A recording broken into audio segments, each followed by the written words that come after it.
하나님 말씀은요, 구약성경 여호수아 5장 13절로부터 15절까지 말씀입니다.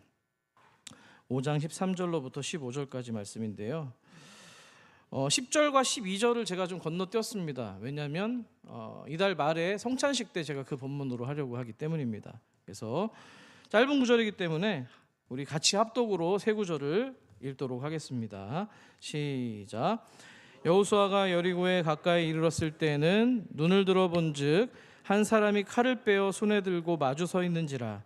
여호수아가 나아가서 그에게 묻되 너는 우리를 위하느냐 우리의 적들을 위하느냐 하니 그가 이르되 아니라 나는 여호와의 군대장으로 지금 왔느니라 하는지라.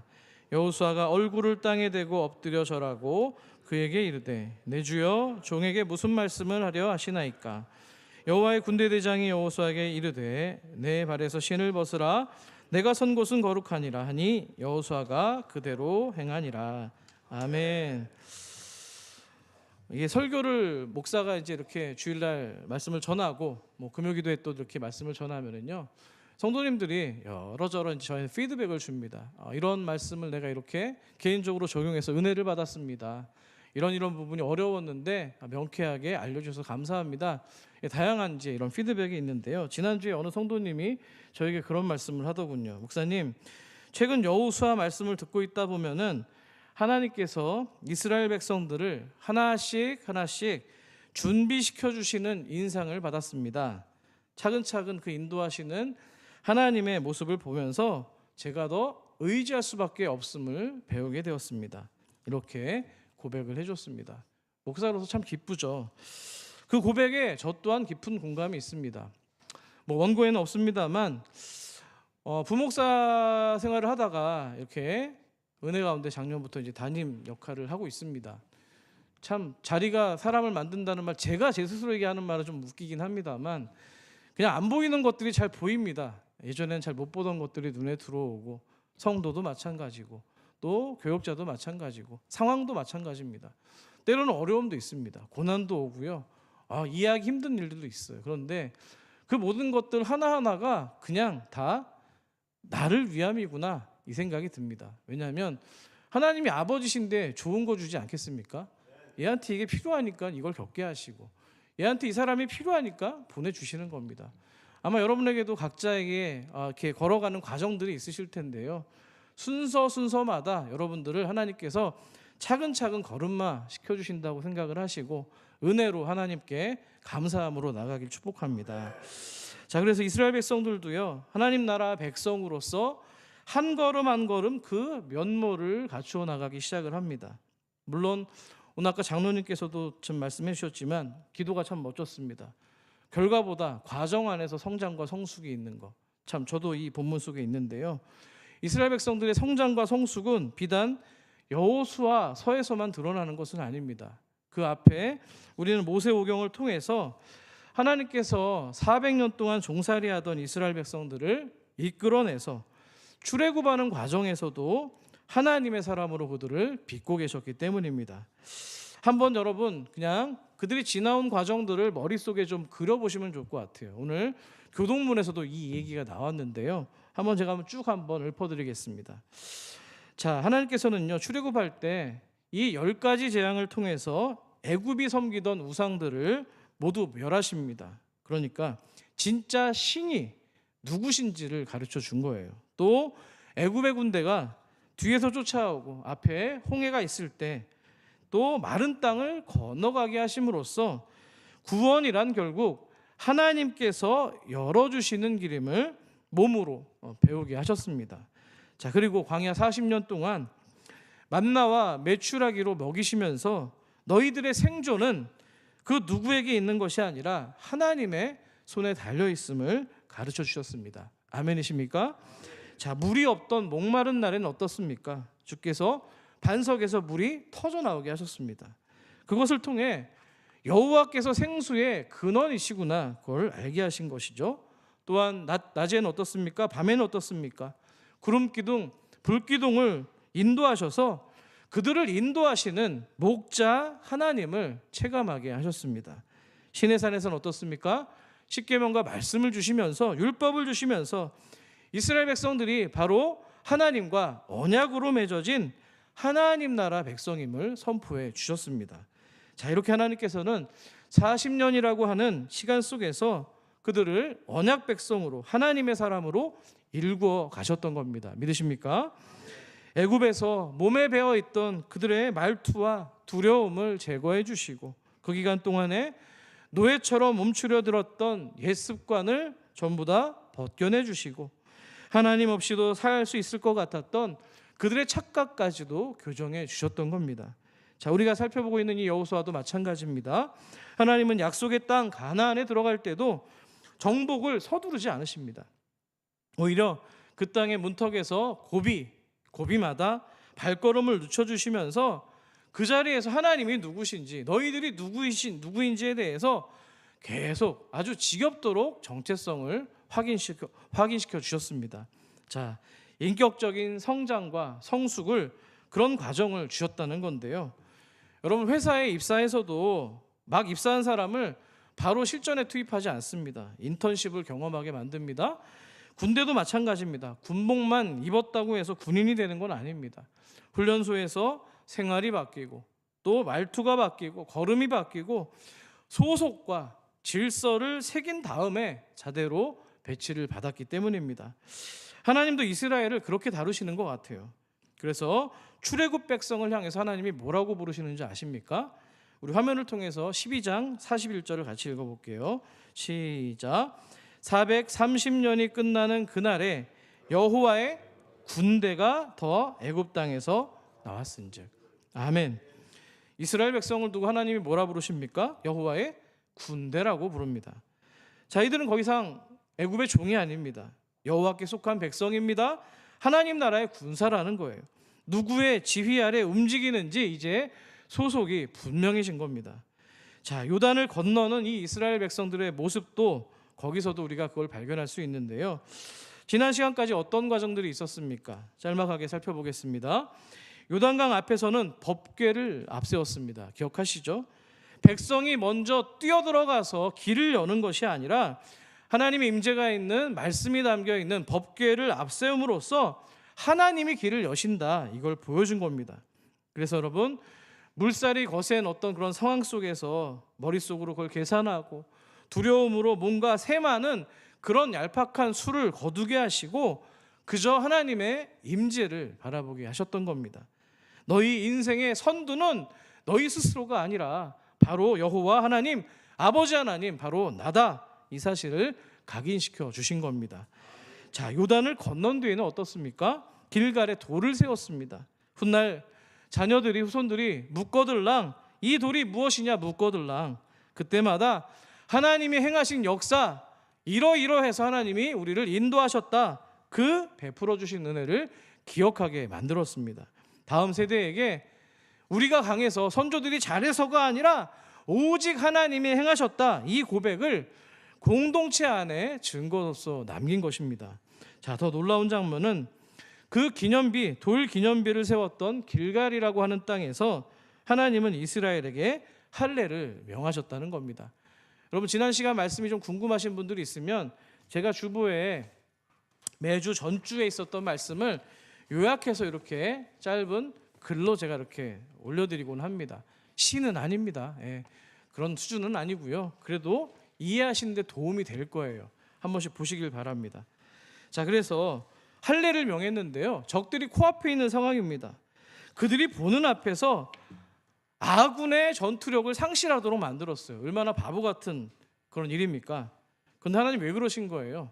다시금 너희가 누구인지, 누구를 의지해야 되는 대상인지, 이 전쟁의 싸움이 누구에게 있는지를 새겨주기 위함이었습니다.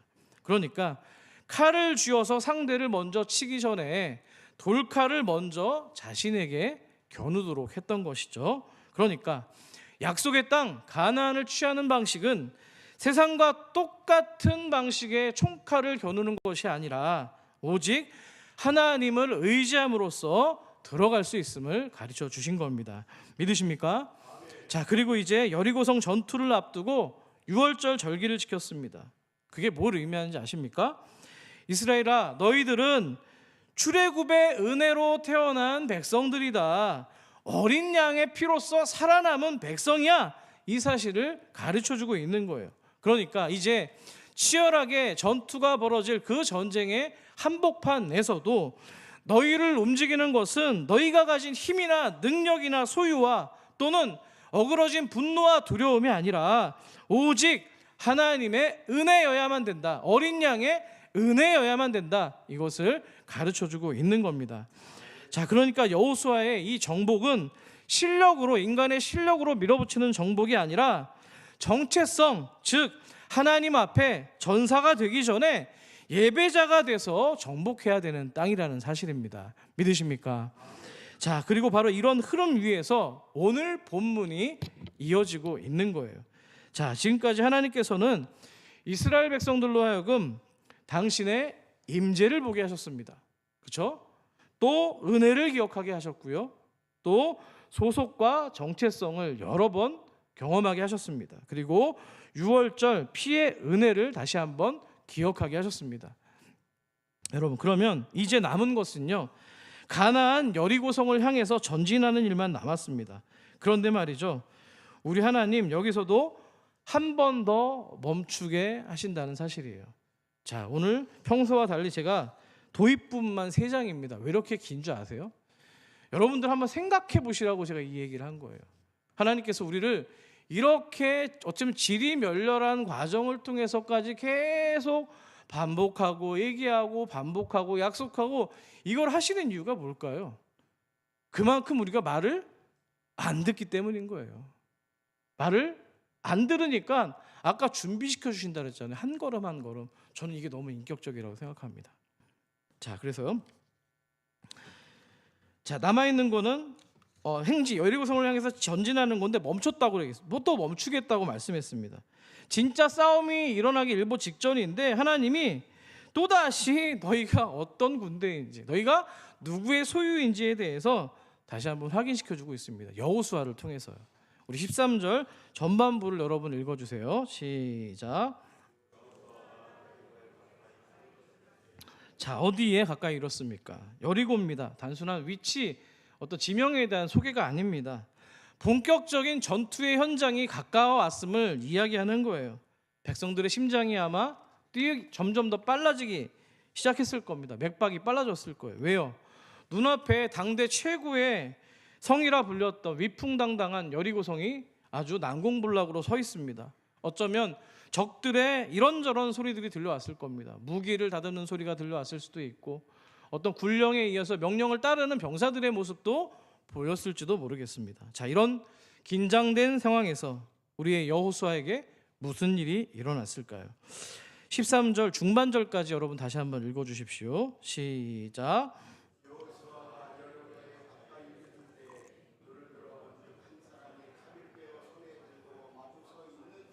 아멘. 자, 되게 중요한 장면인데 여리고성이 가까이 왔는데 여호수아가 뭐를 바라보고 있죠? 본문에 나와 있잖아요. 눈을 들어 봤는데 누굴 봤대요? 한 사람을 봤대요. 자, 아까 저는 여리고성을 얘기했습니다. 보통 여러분 우리가 전쟁터를 바라볼 때 눈에 보여지는 군사의 수 또는 무기의 어떤 질, 어떤 병력에 대해서 시선이 고정되기 쉽거든요. 그런데 하나님은 그런 상황과 환경이 아니라 하나님이 보낸 한 사람에게로 여호수아의 시선을 보내고 있다는 거예요. 이거 바로 우리 신약에 적용할 수 있는 문제 아니에요? 우리에게 이 여리고성과 같은 여러 가지 어려움의 난공불락의 고난들이 있습니다. 광야가 있습니다. 풀기 어려운 숙제가 있어요. 문제만 보잖아요, 우린요. 그런데 하나님이 누굴 보내주셨어요? 복음 대신 예수 그리스도를 우리에게 보내주신 거예요. 한 사람을 보냈잖아요. 그죠? 맞습니까? 여러분에게 보내는 한 사람, 여러분이 보셔야 될 그 한 사람이 바로 우리 주 예수 그리스도인 줄 믿습니다. 자, 그런데 이 본문에 나와 있는 14절을 보니까 이 한 사람이 누구라고 소개합니까? 여호와의 군대 대장입니다. 그냥 어느 나라의 군대 대장이 아니라 누구예요? 하나님 나라 여호와의 군대 대장이라고 소개하고 있는 거예요. 이 장면이 의미하는 바는 분명합니다. 약속의 땅 가나안의 첫 전투를 앞두고서 하나님께서는 여호수아가 갖고 있는 그 칼이 아니라 하나님의 칼을 먼저 보여주신 거예요. 아멘이십니까? 하나님의 사람에게 칼을 쥐어줬잖아요. 자, 이 얘기는 여호수아가 칼을 들고 먼저 전쟁을 시작하는 게 아니라 하나님이 이 전쟁에서 군대의 주권을 여호와께서 쥐고 계시다는 것을 보여주는 겁니다. 그러니까 오늘 본문은 여호수아의 용맹과 리더십에 대한 이야기가 아니라 또 마찬가지로 하나님이 누구신가에 대한 이야기입니다. 아멘이세요? 자, 한 가지 더 부연해서 말씀을 드리고 싶은 부분이 있는데요. 자, 성경에 보시면은 칼을 빼어든 여호와의 사자라는 표현이 곳곳에서 등장할 때가 있습니다. 자, 그런데 이런 말이 등장할 때는 그 이스라엘을 대적하거나 하나님을 대적하는 어떤 사람들을 베어버리는 용도로 쓸 때가 아니라요, 보통 하나님의 백성의 걸음을 바로 잡고 교정할 때 쓰는 칼로 등장할 때가 많다는 거예요. 대표적으로 두 케이스만 좀 보도록 할 텐데요. 먼저 모세오경 민수기 22장을 떠올려 보시길 바랍니다. 자, 모압에 발락이라고 하는 왕이 있었습니다. 근데 이 사람이 이스라엘을 싫어합니다. 그래서 그 점술사를 한 명 고용합니다. 그 사람의 이름이 누굴까요? 발람입니다. 이름도 왜 이렇게 어렵게 지어놓는 건지 모르겠어요. 자, 발람을 고용을 해서 이스라엘을 저주해라 이렇게 얘기를 합니다. 그래서 돈을 좀 받았으니까는 이제 복채를 받았으니까는 이제 움직이기 시작을 하는데요. 그때 무슨 일이 생겼을까요? 민수기 22장 23절 여러분 읽어주세요. 시작.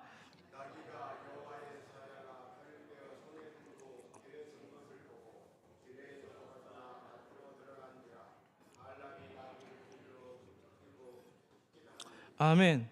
자, 하나님이 천사를 보내신 거죠. 군대 장관을 보내서 칼을 들고 막고 있는 겁니다. 발람의 길을 막고 있어요. 발람의 길이 무슨 길이에요?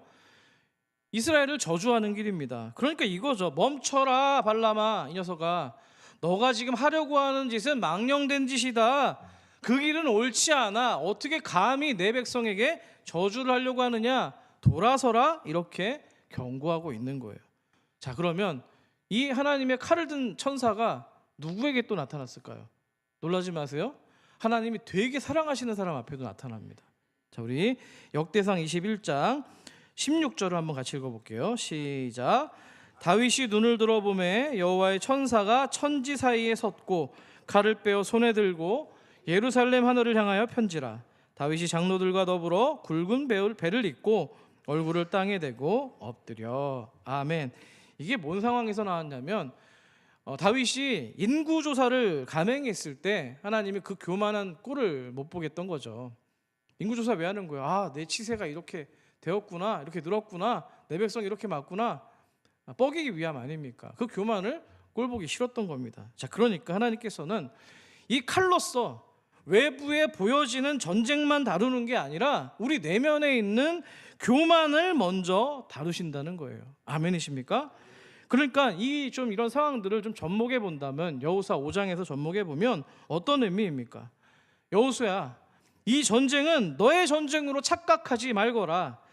여호수아, 네 자신이 어디에 속해 있는지 다시금 지휘관으로서 좀 점검하며 갔으면 좋겠구나. 적들을 공격하는 칼이 아니라 먼저 여호와의 내면을 교정하고 있는 칼로 하나님께서 삼아 주셨다는 겁니다. 자, 그렇다면 이렇게 칼을 빼어든 무시무시한 여호와의 군대 장관에게 여호수아가 어떤 질문을 던졌을까요? 13절 하반절을 한번 같이 읽겠습니다. 시작. 여호수아가 나아가서 그에게 묻되 너는 우리를 위하느냐 우리의 적들을 위하느냐 하니. 아멘. 이 질문 군인의 질문입니다. 지도자의 질문이고요. 동시에 더 나아가서는 오늘 말씀을 듣고 있는 저와 여러분을 향한 질문이기도 합니다. 우리가 인생의 여리고를 만났을 때 우리도 하나님께 이렇게 질문할 때가 많기 때문입니다. 하나님, 제 편이시죠? 하나님, 제 계획 도와주실 거죠? 하나님, 저 합격시켜 주실 거죠? 이뤄 주실 거죠? 돈 많이 벌게 해 주실 거죠? 이렇게 질문하기 때문입니다. 자, 여러분, 이 장면을 보고 있으면서 저는 군대에서 암구호라는 게 떠오릅니다. 남자분들은 다 아실 겁니다. 암구어라고도 하는데 옛날에 혼용해서 썼습니다만 정확한 표준어는 암구호가 맞습니다. 자, 이 암구호는 어떤 때 쓰는 거냐면요, 육안으로 상대방을 확인하기 어려울 때 야간 경계 근무나 또는 전쟁 상황 가운데서 피하 식별을 하기 위해서 정해둔 약속된 비밀 구호라는 겁니다. 장교가 계셔가지고 맞나요, 장로님? 예, 뭐 틀린 말은 아닌 것 같아요. 자, 이 암구호가 왜 중요합니까? 같은 군복을 입어도 적군일 수 있는 거예요. 스파일 수 있는 거잖아요. 아군처럼 들려도 적일 수 있고요. 무엇보다 어둠은 사람을 쉽게 속일 수 있기 때문입니다. 그래서 너 지금 누구의 지휘 아래 있냐? 어느 나라냐? 어느 소속이냐? 누구의 명령을 따르고 있느냐? 이걸 바로 확인하는 게 암구호라는 겁니다. 지금 여호수아가 던진 질문이 딱 그겁니다. 너 우리 편이냐? 적군 편이냐? 단순히 정보 확인하는 게 아니라 의미를 확장하면 이 싸움의 주도권이 누구에게 있느냐? 이 전쟁의 주인이 누구냐? 이걸 묻고 있는 겁니다. 자, 그런데 이 놀라운 장면은 여호수아의 이 암구호 질문에 이 군대 장관이 예상 밖의 대답을 한다는 겁니다. 14절 전반부를 보시죠. 같이 읽어볼까요? 시작. 그가 이르되 아니라 나는 여호와의 군대 대장으로 지금 왔느니라 하는지라. 아멘. 여러분 잘 한번 보세요. 저는 이 말씀을 볼 때 좀 새롭게 들어왔던 단어가 있었습니다. 아니라라고 하는 단어인데요. 상식적으로 생각해 보세요. 제가 질문합니다. 여러분에게. 여러분 적군이세요? 우리 편이세요? 아군이세요? 상대편이세요? 물었어요. 그럼 뭐라고 대답을 하세요? A 아니면 B 아닙니까? 나 적군입니다. 아니면 나 아군입니다. 이것도 대답하기 싫으면 나는 그냥 지나가는 사람인데요. 뭐 이렇게 대답하면 되는 거잖아요. 근데 그냥 아니라라고 두리뭉실하게 얘기를 하는 거예요. 자, 여호수아가 지금 편을 묻고 있는데 하나님이 질문 자체를 뒤집어 놓은 겁니다. 하나님께서는 우리가 세워놓은 이 편 저편 내 편, 이 편가르기 안으로 들어오셔서 그래 내가 너의 편이 되어줄게 이렇게 말씀하시는 하나님이 아니라 이 싸움의 주인은 엄연히 나다. 이 길의 기준은 나야. 너희는 내 나라의 군대로 들어와서 내 뜻 아래 서야 되는 존재야 라고 선언하고 있는 거예요. 아멘이십니까? 여호수아가 묻고 있는 이 알량한 편의 틀을 깨뜨려 버리고 있는 사실입니다. 자, 그렇다고 해서 하나님께서 우리에게 어떤 어려움을 외면하신다는 의미가 아니에요. 이 의미를 고려해 본다면 하나님은 우리가 원하는 방식으로 우리를 도와주겠다라고 하는 것이 아니라 하나님이 우리를 당신의 뜻으로 움직이게 하는 방향으로 도와주시겠다는 거예요. 너가 휘두른 대로 그냥 나를 어떤 요술램프처럼 그렇게 휘두르도록 내가 두지 않겠다는 겁니다. 자, 그래서 질문이 바뀌어야 되는 거예요. 여호수아가 하나님이 내 편인가 아닌가 그게 중요한 게 아니라 내가 하나님의 편인가 아닌가를 보셔야 되는 거예요. 또 하나님이 내 계획을 도와주시느냐 아니냐가 아니라 내가 하나님의 뜻 아래에 순종으로 서 있느냐 이것이 우리의 질문이 되어야 된다는 겁니다. 아멘이십니까? 이게 바로 여호수아가 우리에게 가르쳐주는 전쟁의 첫 질문입니다. 자, 그러면 이렇게 군대 장관의 대답을 들었던 여호수아가 어떤 반응을 보였을까요? 14절 하반절 같이 읽어보겠습니다. 시작. 여호수아가 얼굴을 땅에 대고 엎드려 절하고 그에게 이르되 내 주여 종에게 무슨 말씀을 하려 하시나이까. 아멘. 자, 여호수아가 어떻게 했습니까? 땅에 엎드렸는데요. 그냥 엎드렸습니까? 얼굴을 땅바닥에 대고 엎드린 거예요. 가장 자기를 낮출 수 있는 데까지 낮춘 거잖아요. 이걸 우리가 다른 용어로 뭐라고 얘기할 수 있을까요? 이거는 예배인 거예요. 하나님 앞에 나를 낮출 수 있을 때까지 낮춘 거예요. 정확하게 읽은 거죠. 이 군대 장관의 의도를 암구호를 먼저 했는데 원래 감자하면 고구마 이렇게 대답이 와야 되는 거잖아요. 역으로 지금 군대 장관이 암호를 낸 거예요. 자, 통과한 겁니다.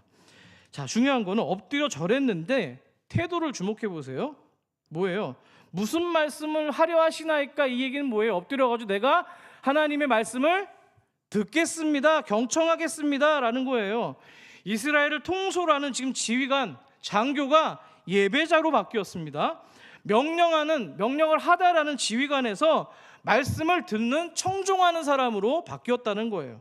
칼을 쥔 손이 앞장서 있던 그런 리더가 이제는 그냥 고분고분하게 하나님의 말씀을 기다리는 사람이 되었다는 겁니다. 할렐루야. 자, 저는 이게 신앙의 전쟁에서, 우리들의 신앙의 어떤 싸움 가운데에서 가장 먼저 일어나야 되는 변화가 되어야 될 줄 믿습니다. 하나님이 우리들의 어떠함에 끌려오시는 전쟁의 구조가 아니라 우리가 하나님의 전쟁으로 들어가서 그 하나님의 명령에 따라 살아가는, 싸우게 되는 구조로 바뀌는 순간이기 때문입니다. 자, 이 여호수아의 이런 태도 변화 속에서 하나님이 주시는 첫 번째 명령이 무엇입니까? 15절 말씀 중요합니다. 여러분 같이 읽어주세요. 시작.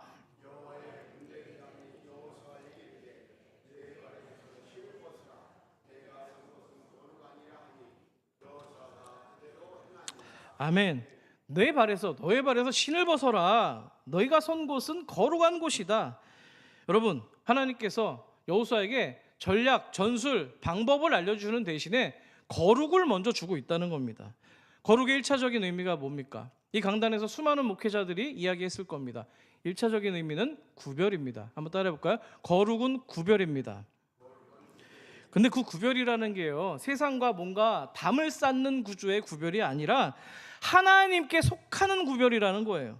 그 구별됨은 내가 남보다 뛰어나다, 짓밟으면서 올라가는 그런 구별됨이 아니라 스페셜한 그런 스페셜함이 아니고요. 나는 주님의 것입니다 라고 구별된 정체성을 의미하고 있는 겁니다.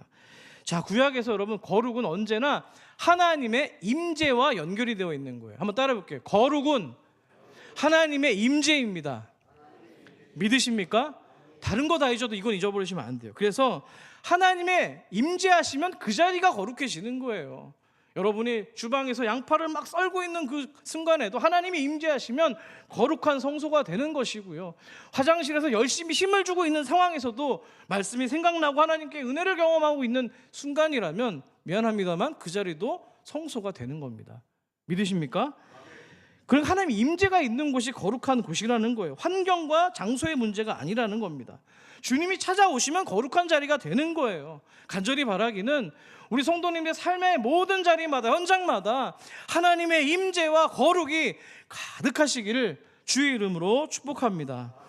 땅이 지금 오늘 여호수아가 선 땅이 뭔가 토양이 비싼 뭐 대리석이 있어가지고 거룩해진 게 아니고요. 하나님의 임재가 있으니까 거룩해진 거예요. 자, 그러면 하나님은 왜 신발을 벗으라고 또 엉뚱한 질문을 하고 계실까요? 우리가 교회를 다니신 성도님들이라면 이 장면을 볼 때 누가 떠오를까요? 여호수아 앞에 있던 모세가 떠오르겠죠. 왜냐하면 똑같은 명령이 있었기 때문입니다.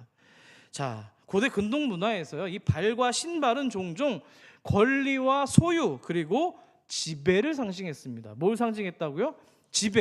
지배한다고 하잖아요. 자, 이게 이런 거예요. 땅을 밟는다는 게 단순히 걷는다는 게 아니라 내가 이 땅에 지금 서 있다, 그러니 이 땅은 나의 영향 아래에 있다라고 하는 것을 의미하는 거예요. 그래서 성경에 보시면 하나님께서 네 발바닥으로 밟는 땅을 주시겠다고 얘기하잖아요. 소유에 대한 얘기를 하는 거예요. 자, 또 하나 성경 속에서 신발은 거래와도 연결이 되는 거예요. 자, 제가 지난 시간 룻기 4장에서 아무개가 기업물을 권리를 포기하고 넘길 때 신을 벗어주는 행위가 있다고 말씀드렸습니다. 신을 벗어서 보아스에게 넘겨주는 거잖아요. 말로만 내가 기업물을, 이 권리를 포기하는 게 아니라 신을 벗어서 공식적인 자리에서 성문 어귀에서 모든 사람들이 다 볼 수 있도록 그것을 넘겨줌으로써 자기 권리를 포기한다는 겁니다. 권리의 의미가 담겨 있어요. 자, 또 신을 벗는 것은 맨발의 언어입니다. 맨발이 뭡니까? 오늘 맨발로 오신 분 계신가요? 없으시죠? 신발 신고 오셨죠? 맨발은 뭐예요? 꾸밈이 없는 거예요. 여러분, 예배당에 올 때, 예배드리러 올 때 여러분이 신발은 비록 신고 오셨을지라도 마음에 있는 신발은 벗으시길 축복합니다. 여러분, 이런 거죠. 숨을 곳이 없는 거예요. 하나님께 다 노출된 거예요. 있는 그대로의 모습이에요. 있는 모습 그대로. 그래서 지금 하나님께서 이 여호수아로 하여금 성벽을 분석하고 전투 병력을 분석하고 어떤 작전을 어떻게 분석해서 그걸 뭐 하달하게 하시거나 그 보고를 들으시는 게 아니라 신을 벗게 하시고 있어요. 신발 뭐예요? 내가 걸어왔던 인생 아닙니까? 역사 아닙니까? 여러분의 이력서 아닙니까? 내가 이만큼 했고 이만큼 가졌고 이만큼 이루었고 이거잖아요. 신발이라는 게 여러분의 경험이잖아요. 여러분의 소유잖아요. 내 방식이잖아요. 내 소견이잖아요. 그걸 내려놓으라는 거예요. 자, 그러니까 지금 이런 거죠. 전쟁 직전에 있는 여호수아에게 위험할 수 있는 건 이겁니다. 내 스스로 이거 내가 지휘관인데 모세의 바통을 이어받아서 내가 이걸 해냈다, 이런 거. 또 내가 이런 걸 승리하게 만들었다, 어떤 공로, 이런 거에 대해서 갖지 않도록 마음을 다루셨던 거예요. 여러분, 누구도 장담하지 못한다고 생각합니다. 저는 아까 하나님의 마음에 합한 자라 불렸던 다윗도 인구 조사를 하다가 교만 때문에 이 군대 장관을 보내지 않았습니까? 누구도 장담하지 못하는 거예요. 최근에 교계에 참 좀 미안하기도 하고 안타까운 일입니다만, 우리 정말 너무나 존경 많이 받으시는 우리 어르신, 우리 선배님, 목사님들이 자꾸만 노년에 뭔가 이렇게 자꾸 소유욕이 생기셔가지고 놓지를 못하고, 그 성도님들을 이렇게 어렵게 만드는 경우들을 종종 소식을 듣습니다. 되게 많이 부끄럽습니다. 많이 미안하기도 하고요. 왜 그럴까요, 여러분? 그분들이 처음부터 그랬을까? 그렇지 않아요. 그러니까 목사도 여러분 누구도 자유로울 수 없는 거예요. 넘어질 수 있는 거라는 거예요. 그러니까 기도 많이 해야죠. 깨어 있어야죠. 그래서 지금 여호수아였지만, 하나님이 택한 사람 여호수아였지만, 혹시라도 그런 어떤 죄가 들어갈까 봐, 스며들어갈까 봐 다시금 한 걸음 한 걸음 점검하게 하시는 거예요. 그러니까 인격적이라는 겁니다. 아멘이십니까? 자, 그러니까는 하나님 앞에 신을 벗는다는 거 이런 거예요. 주님, 이 자리의 주인은 제가 아닙니다. 주님, 제가 밟고 있는 이 땅을 내 소유로 착각하지 않겠습니다. 이 승리를 내 업적으로 둔갑시키지 않겠습니다. 주님, 제 모든 권리와 공로를 내려놓고 저는 오직 주님 앞에, 거룩 앞에 서겠습니다. 이렇게 고백하고 있는 겁니다. 여러분, 모세와 이 여호수아의 신을 벗는 배경은 좀 다릅니다. 간단하게 짚어드리면, 모세는 호렙산 떨기나무에서 이 신을 벗었습니다. 그때까지만 해도 리더가 아니었습니다. 광야의 양치기였고요, 애굽에서 살인하고 도망온 도망자였습니다. 근데 하나님께서 출애굽의 사명, 구원의 사명을 맡길 때 가장 먼저 거기서 신을 벗기셨습니다. 하나님께서는 모세가 맡겨주신 할 일, 목록, 사명, 그게 더 커지기 전에 누가 먼저 너를 보내는지, 어떤 이유로 누가 너를 불러서 보내신지에 대해서 그걸 먼저 분명히 하셨던 거예요. 그러니까 사역을 하기 시작하기 전에 소속을 분명히 하셨던 겁니다. 모세가 일을 할 때 내가 해야 될 일, 감당해야 될 일이 더 내 눈에 커져 보이기 전에 모세가 먼저 서 있어야 될 자리에 대해서 먼저 분명하게 하셨던 거예요. 그러니까 네 신을 벗어라, 내가 선 곳은 거룩한 곳이다 말씀한 겁니다. 여호수아가 오늘 언제 신을 벗었습니까? 여리고성 전투를 앞두고 벗었습니다. 여러분, 모세와 여호수아 사이에서 어떤 교훈을 발견할 수 있어요? 하나님은 사명이 시작될 때만 거룩을 요구하시는 분이 아니고요, 우리가 치열하게 하나님의 사람으로서, 믿는 사람으로서 우리에게 맡겨주신 삶의 전쟁터에서 싸울 때에도 거룩을 요구하신다는 거예요. 아멘이십니까? 부르심의 시작에서도, 싸움의 시작에서도 오직 거룩을 요구하시는 겁니다. 능력보다 거룩이다, 전략보다 거룩이다, 성벽보다 거룩이다, 상황보다 거룩이다라고 말씀하고 있는 겁니다. 모세에게 신을 벗기신 것은 너는 나의 사람이니 나의 임재 앞에, 그 임재 앞에서 시작해라. 여호수아에게 신을 벗기신 것은 너는 나의 군대이니 내 거룩 앞에서 싸우라는 신호였습니다. 여러분, 하나님은 언제나 우리들이 어떤 일을 감당하기 전에 그 하나님의 임재 앞에 먼저 무릎 꿇게 하시고, 머리를 엎드리게 하시고, 듣게 하시고, 하나님 앞에 무릎을 꿇게 한다는 거예요. 자, 그렇다면 오늘 우리에게 남은 질문은 하나입니다. 여러분에게 지금 남아있는 벗어야 될 신발이 무엇입니까? 그 신을 벗은 자리에서 하나님이 여러분에게 요구하시는 암구가 무엇입니까? 누구냐? 움직이면 쏜다. 손들어. 뭐예요? 지금 하나님께서 얘기할 때 거룩을 우리가 응답을 해야 되는 거예요. 신을 벗는 게 거룩이라는 거예요. 아멘이십니까? 신을 벗는 게 거룩이라는 거예요. 벗으라는 거예요. 자, 제가 그래서 여러분 이해를 돕기 위해서 오늘도 미안합니다만 한자 하나만 딱 가져왔어요. 거룩할 성자인데요. 한번 보여주실까요? 이걸 보다 보니까는 제가 지금 우리나라 자전도 살펴보고, 일본 자전도 살펴보고, 중국 자전도 다 살펴봤는데요, 조금씩 마지막 아래에 담겨있는 글자가 조금 의미가 다릅니다. 그냥 대표적인 1번 우리나라 자전을 그냥 얘기를 할게요. 자, 거룩이라는 건요, 먼저 제일 첫 번째 뭐가 있습니까? 왼쪽 상단에 귀, 이가 있습니다. 거룩은 먼저 귀로 듣는 거예요. 아멘이십니까? 따라해 볼게요. 거룩은 먼저 듣는 겁니다. 거룩은 감정이 뜨거워지는 게 아니고요. 마음이 내가 의지를 가지고 단단해지는 것도 아니고요. 거룩은 먼저 귀가 바뀌는 거예요. 내가 세상의 소음에 붙들려 있었던 귀였는데 그것을 하나님의 말씀 쪽으로 이동을 시키는 거예요. 그래서 성경에서 반복해서 자주 말씀하는 말이 뭐예요? 이스라엘아 들으라, 쉐마 이스라엘을 들으라 이스라엘, 이거 계속 반복하지 않습니까? 들으라는 거예요. 신앙은 보는 것으로 자라는 게 아니라 듣는 것으로 자랍니다. 아멘이십니까? 로마서 10장 17절은 말합니다. 그러므로 믿음은 들음에서 나며 그 들음은 그리스도의 말씀으로 말미암았느니라. 믿으십니까? 우리가 넘어지는 이유가요, 우리가 악해서인 것도 있지만 못 알아들어서 넘어질 때가 많다는 거예요. 하나님의 음성보다 나의 불안이 더 크면은 불안이 왕이 되는 겁니다. 하나님의 약속보다 사람에 대한 평가가 두려우면 그게 평판이 나에게 왕이 되는 거고요. 그래서 하나님이 우리의 귀를 먼저 훈련시키는 거예요. 얘야 워 멈춰서서 내 말을 좀 들어줄 수 없겠니? 말씀하시는 거예요. 여러분, 두 번째, 입구입니다. 입구 뭐예요? 말이잖아요. 근데 저게 지금 드러낼 정자예요. 드러낼 정자 위에 입구가 있잖아요. 그죠? 이게 뭐냐면은 드러내다, 들이다, 이 두 가지 의미를 가지고 있어요. 드러내다라는 의미를 가지고 있거든요. 그러니까 우리가 하나님의 말씀을 들은 사람은 뭐예요? 뭐가 바뀐다는 거예요? 입이 바뀐다는 거예요.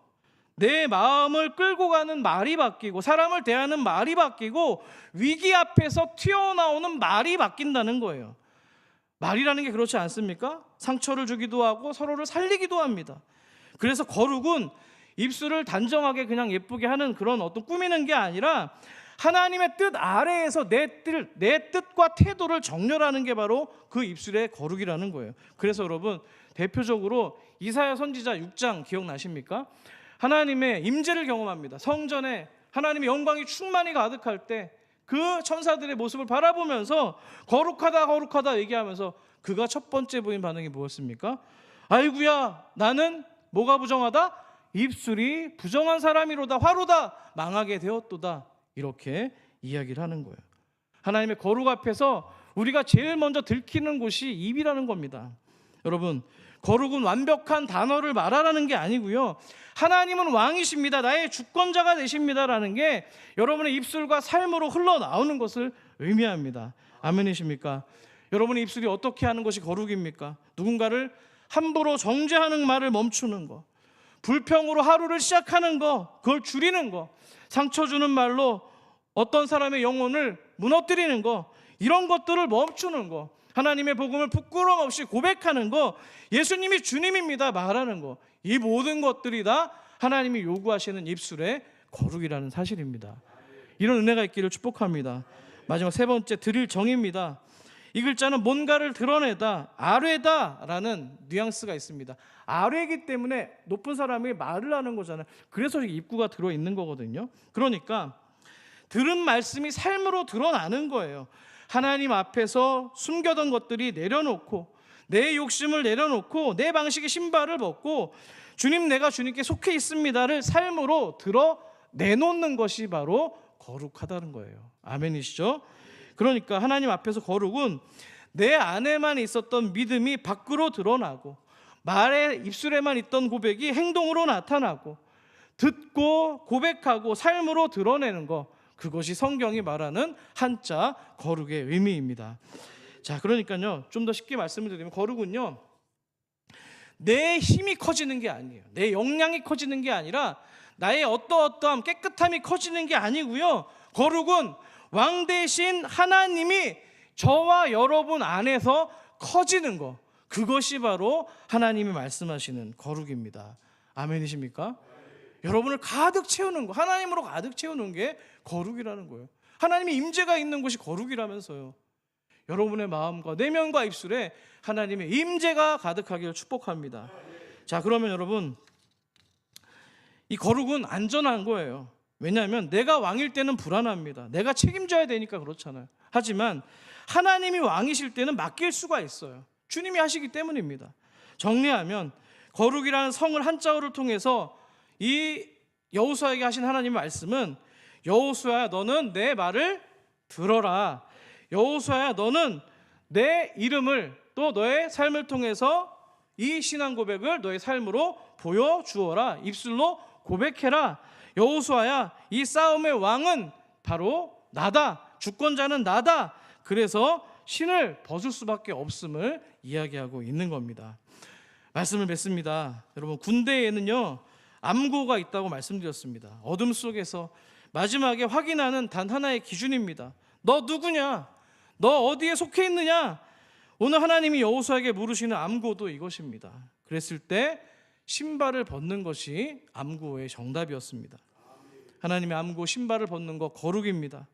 거룩은 깨끗한 척이 아닙니다. 남보다 나은 척하는 것도 아니고요, 나는 주님의 것입니다라고 고백하는 소속의 고백입니다. 이 전쟁은 내 전쟁이 아니라 하나님의 전쟁입니다. 주권을 고백하는 것이 바로 거룩입니다. 오늘 여러분을 찾아가셔서 하나님이 물으실 겁니다. 너는 누구냐? 암고로 물어보실 때 여러분의 삶의 자리에서 그곳이 어디든지 간에 여러분이 지니고 있는 그 찐득찐득한 여러분의 신발을 정말 가감없이 벗어내시는 그 은혜가 있기를 간절히 축복합니다. 오늘 말씀을 생각하시면서 같이 찬양하실 때 거룩하신 하나님 주께 감사드리세 함께 찬양하겠습니다.